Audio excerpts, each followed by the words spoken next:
All right, this is lesson 4 for chapter 17, our last chapter for the year. The essential question is, how did the South change politically, economically, and socially, and why and how did Reconstruction end? What were some of those factors? What are some of the factors that would have improved things for freedmen in the South? More freedom and equality, education, money, the right to vote, the right to run for government office. All of those are factors, and all of those were considerations during the time period. And some of these are things that really fell apart and made a significant difference during that time. But we'll see that black codes, and have seen that black codes are a problem. Of course, violence is a problem for the end of the Reconstruction. And we'll also see that political events like a presidential election, the election of 1877, as well as economic events, and people just generally wearing down and being tired of Reconstruction helped bring its end. Grant's administration, lots of weaknesses during his administration. Some factors that helped bring Reconstruction down. First one is a lot of the radical Republicans start dying away. Thaddeus Stevens died for one. Others do as well, get old, start getting removed from office through some of the political campaigns and the elections. At the same time, Northerners were becoming to be very tired of the Reconstruction. It was becoming expensive. There are lots of soldiers still down in the South. People want them home, and people are more and more considering that it's time for the South to solve their own problems. The violence of the Klan that's going on down there doesn't seem to be being rectified, and people are getting tired of that. Then on top of that, in 1873, we have an economic panic that causes a depression and causes people to focus on their own economic situation, and perhaps our government shouldn't be even spending this money on the Reconstruction again anymore as well. And so there's a pressure to shift finances in another direction. At the same time, the Grant administration, the Republicans start experiencing a significant amount of scandal and corruption during this administration, one of the most corrupt in U.S. history. There's criticism for that, and that we should end the Reconstruction, and that the Reconstruction governments themselves are corrupt. At the same time, there's a lot of other things going on here. The nation is expanding into the West. There's Native American wars going on and conflicts. There's the Homestead Act that multiple numbers of people are taking advantage of. The Transcontinental Railroad has been built, and people are just flooding into the West. The second industrial revolution is starting, and we're growing and prospering in different ways, and there's kind of a movement just to go in a different direction and focus on that growth and ignore the South and just be done with that and put that all behind us. And at the same time, there's also a lot of pressure from Southerners who are very, very unhappy about the rule by the bayonet, in which we have, again, soldiers, Union soldiers down there, federal soldiers down there, enforcing the Congressional Radical Reconstruction laws and Civil Rights Acts and Reconstruction Acts, so on and so forth.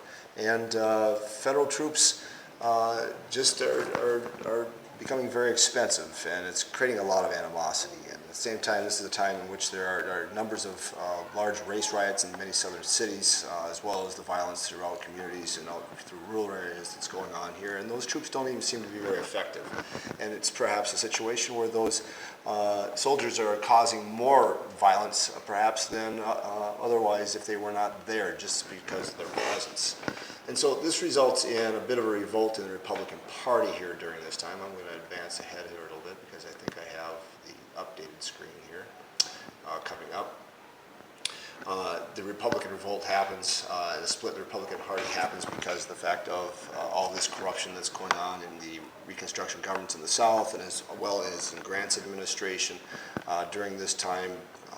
Strong ties to industry and bribery and corruption and that kind of thing, and it results in a faction of the Republican Party being formed here, the Little Republicans, who wanted to see some reform and see some of that fixed. And they kind of became known as the half-breeds. And this was a significant issue for this upcoming election, his second term in office in 1872, and the Liberal Republicans run a separate candidate by the name of Horace Greeley to run against him in 1872. But to no avail, the election of 1872 is still a pretty solid win for Grant in his second term. And you can see here in the red the Republican governments in the South, which we won't see here very much longer, are ruling and established by the North. And so we've got two terms for Mr. Grant. In that first year of his second term, in 1872, we have an act passed by Congress, a sign that Reconstruction is waning, the Amnesty Act. This Amnesty Act pardons most former Confederates from the Civil War. It affected over 150,000 individuals, in which now they have been given full rights in terms of political voting rights, and then that means that they are getting involved in elections and are mostly, as well as we've seen and talked about in the past, Democrats, and they are going to start getting voted back into office and start taking control here a little bit more as we move forward. And of course the Klan here is doing a good job of helping prevent Republican voters and freedmen from voting the other way, as we've seen. And so these state governments gradually are going to start being taken over by Democrats again. The Panic of 1873, again, as we mentioned before, was a pretty severe one. Lots of over-speculation, banks closing, stock market plummeted at the time significantly. Thousands of businesses being shut down, tens of thousands of people out of work, and of course, people blame the Republicans for that. In the 1874 elections, that means they're going to turn to the other political party. The Democrats gain a lot of seats in the Senate and the House of Representatives, and we of course know what the Democrats are going to do when it comes to Reconstruction issues. They're going to start resisting that and trying to move away from Reconstruction, and the commitment to Reconstruction starts to wane here with that Panic of 1873. And again, the public just has other concerns. People have concerns of their own trying to survive in the economic stressful times. The election of 1876 is super pivotal during this period of time. It is going to help bring about the end of the Reconstruction, and this is one of the most, if not the most contested election of our nation's history, at least probably the first half anyway. Our Republicans were reeling from all these issues involving corruption in the Grant administration. They were looking for somebody that was going to be able to be seen as an honest individual, and that person they saw in Rutherford B. Hayes from Ohio, another Ohio president. Honest, had kind of moderate views, wasn't on the radical side of things, and they felt he would be appealing to most people and most Republicans and helping unite the party. And the Democrats also targeted that honesty issue here, as you can see here in this poster. A guy by the name of Samuel Tilden from New York, from the North, trying to pull in Democrats from the North and uniting them with Democrats in the South to win that presidency. Fought corruption in New York City, and so that was a good little feather in his hat to wave around to try and gain people's votes in that presidential election. A characteristic of this election and all the elections within the last within the 10, 20-year time period after the Civil War was a tactic used by the Republican Party called waving the bloody shirt. And left, you can see the Republican Party, a Democratic Party advertisement from Puck magazine ridicules the Republicans' use of the bloody shirt, bringing out memories of the Civil War, throwing out the blame again. Remember how you shot. If you vote for the Democrats, you're voting for the rebellion and supporting those rebellious people.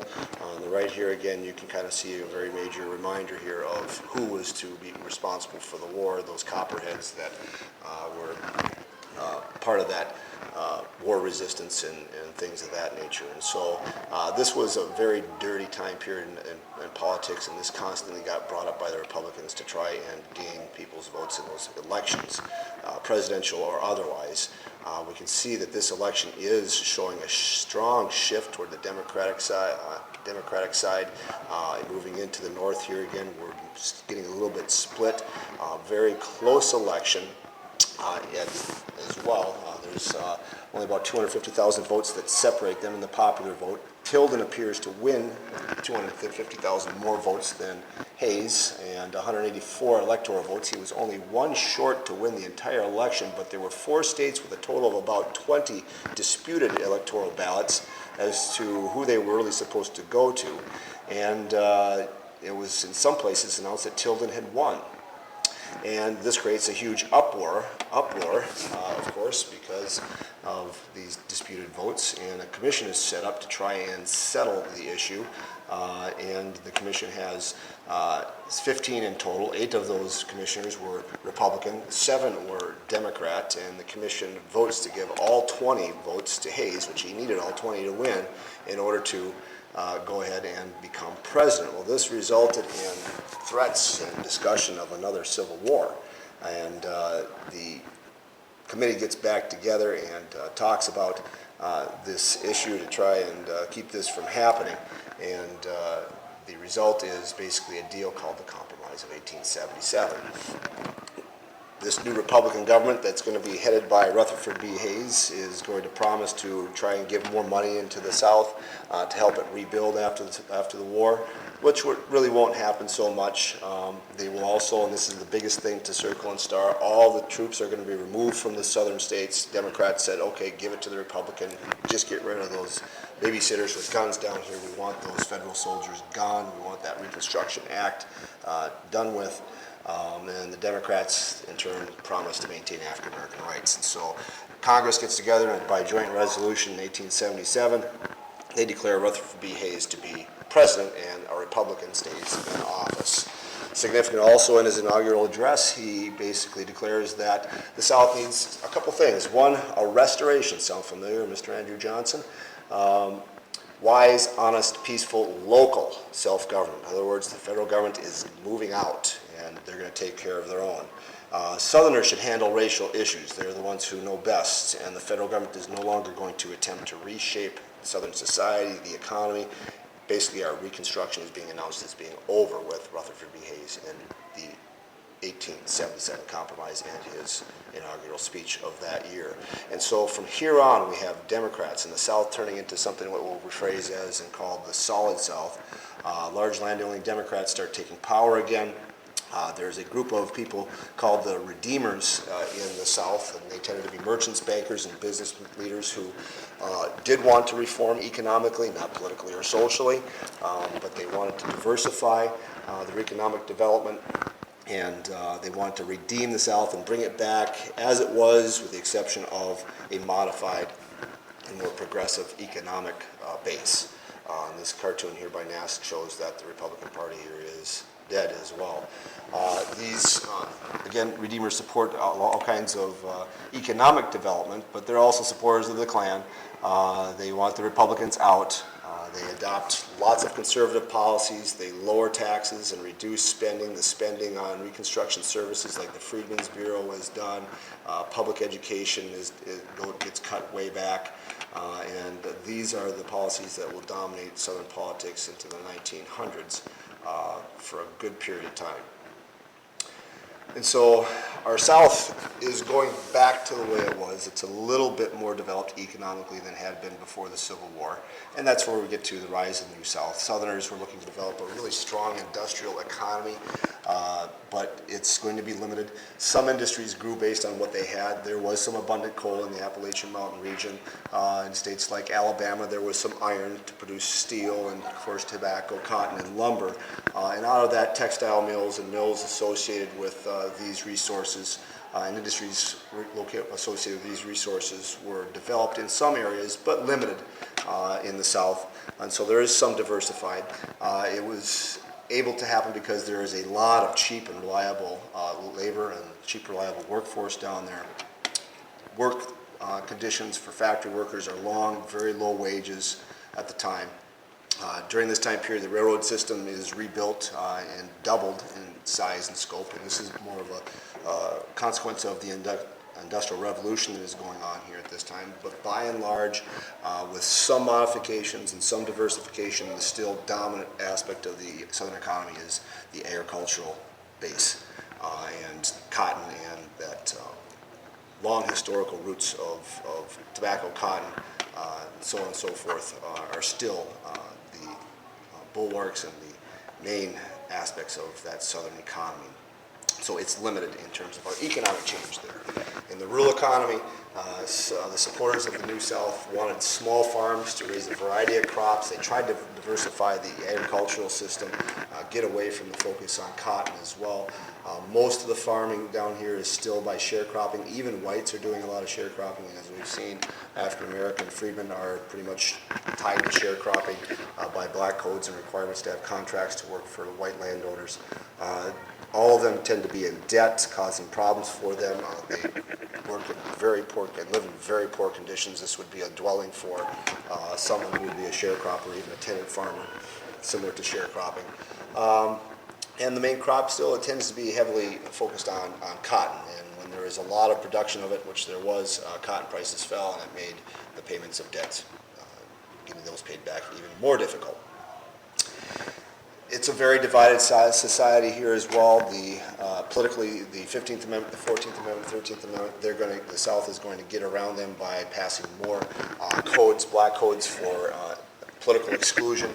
Two very important ones you need to know are poll taxes and literacy tests. Poll taxes are basically a requirement passed in states that you have to pay in order to vote. Of course, if you're super poor, which most African American freedmen are, you're not going to be probably doing that in too many cases, besides the fact that many states also put in literacy tests in which you would have to prove that you could read a very complicated piece of text like something from the Constitution or perhaps a law book or a medical book and tell what it meant, and then somebody would have to actually say, yeah, you got it right, and that you're going to cast, you're literate, you can cast an intelligent vote, and this is what kept large numbers of people out of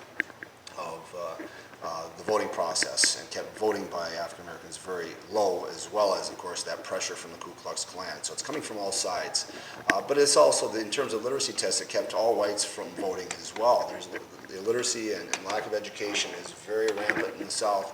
And so to get around this, the solution was for some states to come up with a clause called the grandfather clause, in which they said if your grandfather voted in the year 1860, you can vote. Well, of course, in 1860, freedmen African Americans were not freed yet, and their great-grandfathers or grandfathers and fathers did not vote, so therefore they could not vote either. And so African American voting plummets, and that little blip on the screen where they're politically involved and economically had a chance for a little while, it goes away and it's gone. We have things moving in the other direction. A piece of legislation that is important to highlight here is the Civil Rights Act of 1875. It was supposed to ban separation of the races in public areas, in other words, segregation. It was overturned by the Supreme Court in 1883 in the civil rights cases. And in those cases, the Supreme Court basically said the 14th Amendment Equal Protection Clause prohibits states and the federal government from segregation, but it doesn't say anything and does not apply to a private business or a private organization from setting up a separation of the races. And so that opens up the door for segregation laws to spread throughout the South, which will become nicknamed Jim Crow laws. If you're interested in the history of Jim Crow, it goes even back further than this time period. It's a very interesting read. If you want to check out that website, click on that picture. And from here now all the way into the 1950s until 1954, we're going to have separation of the races. And segregation gets very strong here by the 1890s, requiring basically separation in public places, public facilities, restrooms, restaurants, theaters. In 1896, another important Supreme Court case said that, in Plessy versus Ferguson, the Supreme Court said that segregation is legal as long as the facilities are equal. But of course, we know that most facilities are not definitely equal, especially when it comes to schools. And we'll talk about that in a little while later when you get to the last part of your American history studies in a few years. At the same time, this is a very violent time period, yet white violence rose during this time in the 1890s against African Americans, anybody supporting them or encouraging them. Lynching becomes very rampant. The South and life in the South is a very, very violent and dangerous period if you don't watch your step. The impact of Reconstruction was kind of a success and kind of a failure. It helped the South rebuild its economy and diversify a little bit, but mostly agricultural and still poor. African Americans had greater equality and created some of their own institutions, some of their own schools, more of their own churches especially. They shared in government for a brief period of time, but it's minimal and it's very dangerous to be involved in that, and those advancements just don't last. It's going to be a very long time. Civil rights leader W.E.B. Du Bois, who will be one of the founders of the NAACP here in the future, said the slave wife free stood for a brief moment in the sun and then moved back again towards slavery. And again, we talked about before, basically African American freedmen are living in a situation where there's slavery without the chain, with all the economic restrictions in place through black codes and political restrictions in place through black codes. They're still put in a subservient and dependent role on what in society and on whites. Here's your essential question again. Make sure you do some left side work in your notebook and summarize The first part of the question, as well as the last part, why at Reconstruction, and probably when. Thank you and have a good day.